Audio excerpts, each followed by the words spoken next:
SOLIDWORKS introduces new enhancements to the versatile 3D Interconnect capabilities in 2018. Now supporting the neutral file formats STEP, IGES, ACIS, and JT, these files no longer need to be translated and can be simply inserted into your SOLIDWORKS assemblies and will be treated like regular SOLIDWORKS components. These components will recognize changes to the source files and can be quickly updated.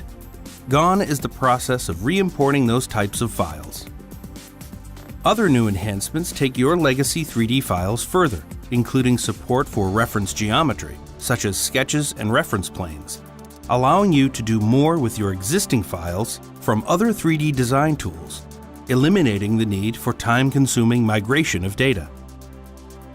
Finally, custom properties are now supported for your legacy 3D files, meaning bills of materials and drawings now automatically read the information you've previously defined in your legacy design tool.